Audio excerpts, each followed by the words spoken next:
cannot believe you are doing this, you monster. I do what I need to do, mister, whether you like it or not.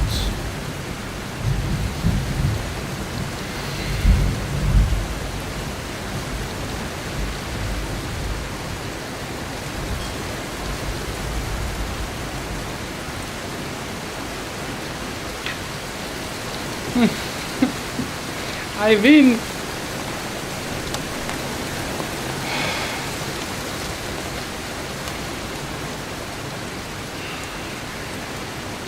I cooked the food, I should be shown more gratitude. Yeah. Why is this radio not working again? German manufacturing, maybe? We have a comedian. Very funny. Well, I guess it's time for me to go back to my cell before people notice. Ein Moment. Wait.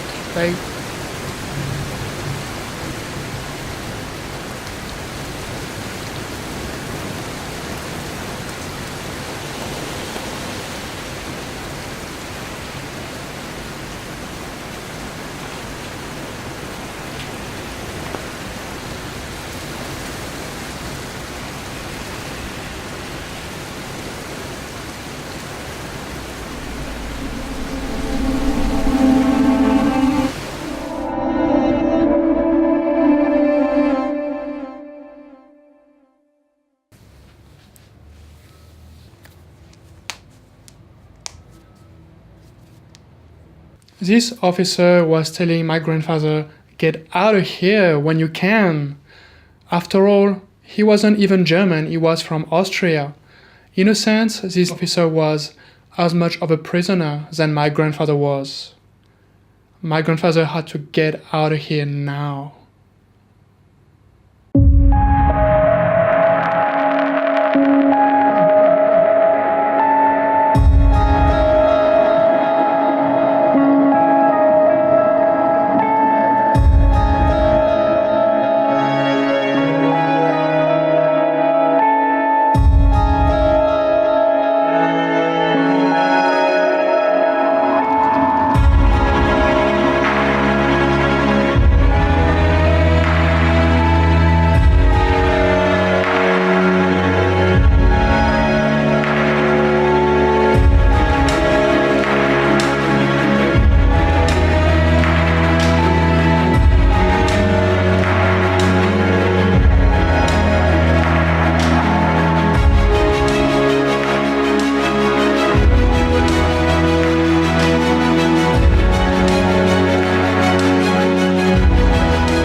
When we were young, my sister, my brother and I, we used to go to the south of France to see my grandparents.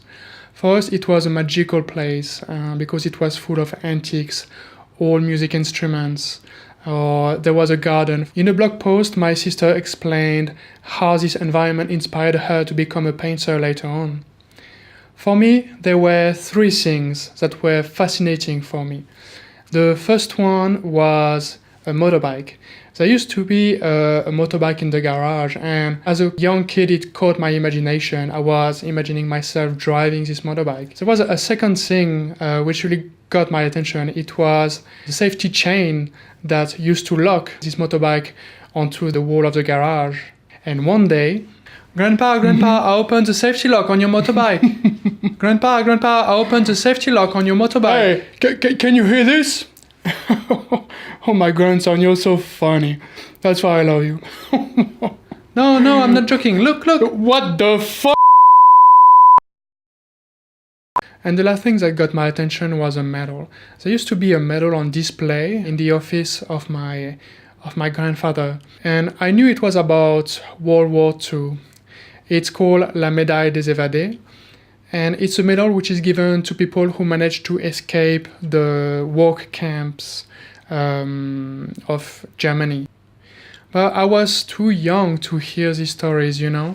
Sometimes my grandfather would start telling a story about World War II, but then my mother or my Father would cover my ears for me not to listen because they were not stories for children.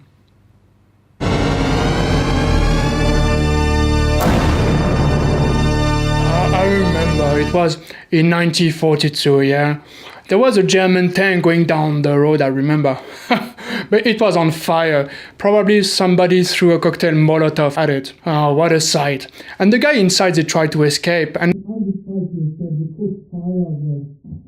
Oh my God. And there were some guys of the resistance down the road, and they started to shoot. They started to retaliate, and they started to shoot as well. There was explosions everywhere, and people were running and screaming. What a sight. And about 10 years ago, my grandfather passed away, so we never had a chance to talk about it, and he never told me this story, up until now. I knew my grandfather wrote a book about his escape, and I never got my hand on this book. About a month ago, one of my aunts found this book in a bookstore in the south of France, and decided to send it to me. Thank you. And I couldn't stop reading. I read it like in one night, up until like 2 or 3 a.m. I was just fascinated. Something I didn't know is that many people helped my grandfather along the way. Some of them were actually famous people from the resistance. And I would like to make this video in their memory. It is a video for people who risked their lives for others in the darkest of times.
Hey, psst, psst, hey, come, hey, you have food to eat? Why are you speaking like this?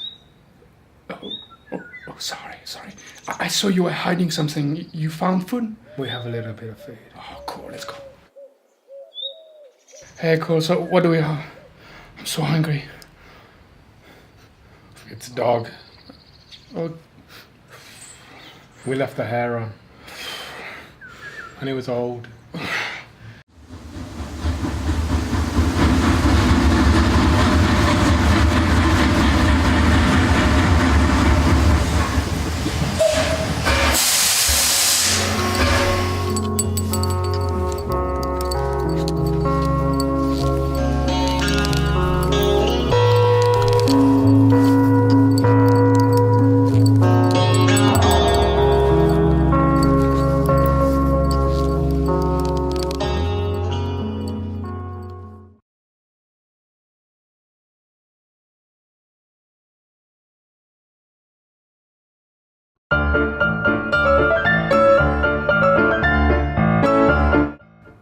Thank you so much for telling me about what's going on outside. You know, we don't know anything here.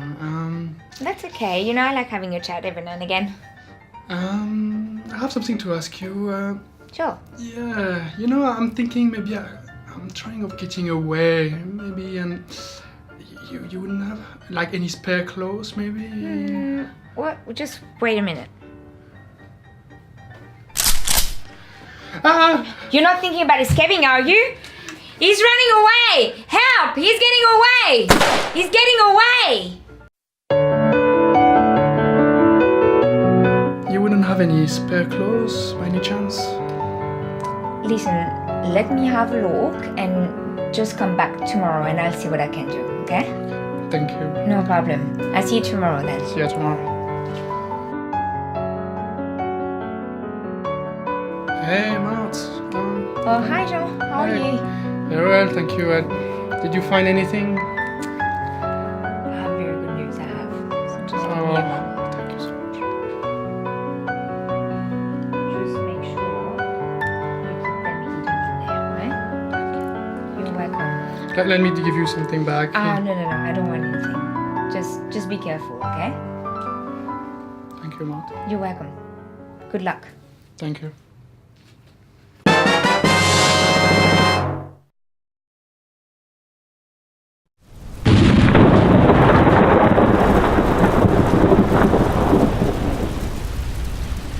And one night, their chance to escape came. The night was dark, and there was a heavy rain pouring on the camp. It made it hard to see in the night. Silently, very silently, they moved out of the barracks and crawled in the grass to reach the back of the camp where there was a manhole. Their plan was to go into the sewers and then go out of the camp through the sewers. Silently, very slowly, they tried to move the manhole, but it was too heavy to move. So they tried 1 time, 2 times, 3 times. Finally, it left just enough space for them to go down the ladder that was going down the sewers.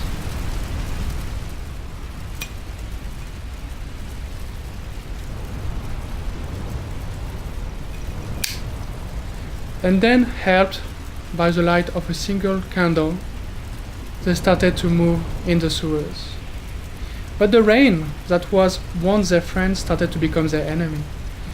Because the rain was still pouring outside and the water started to go up and up in the sewers. First it went up their ankles, and then up to their knees, and then up to their waists. After about 200 meters, they discovered that they wouldn't be able to go any further. Rocks and boulders fell down in the sewers because of the heavy rain. The path was blocked and they couldn't go any further.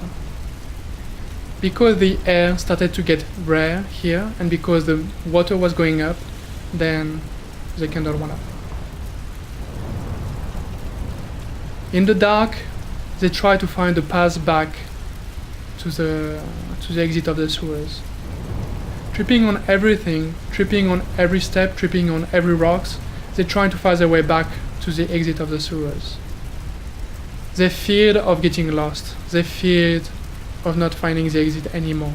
They couldn't see it anymore. And after a time that seemed to be an eternity, they touched the ladder that led back to the camp. And so they started to make their way back to the barracks. Slowly, silently, they tried to put the manhole back where it was. And then they crawled their way back to the barracks, slowly, very silently.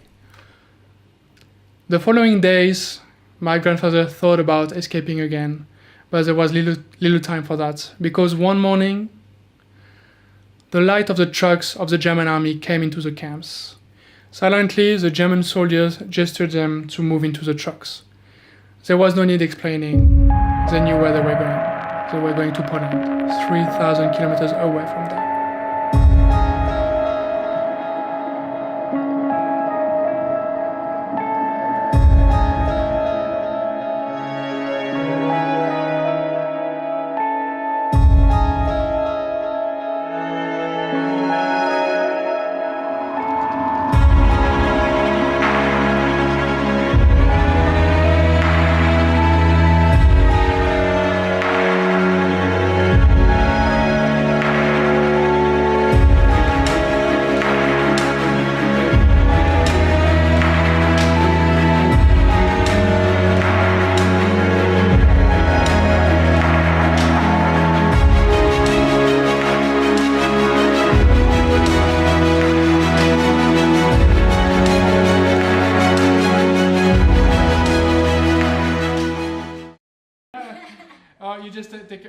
you don't go away. You just take out your. Cool, awesome, man, awesome. I don't think they said awesome. Oh, sorry. It wasn't recording. Yeah, I'm sorry. Okay. Cool. So we you know. 3, 2, 1, go. Oh, thank you so much for telling me about the city. What?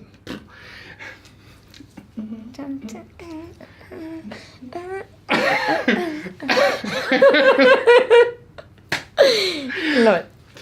Um. Me just kind of like, so I'd pretend to get something and can just stand back. Ah, higher. Okay, cool. I just need to see where it's actually taking me. Yay, cool. That's cool. And then the guy inside of the tent, they try to escape, but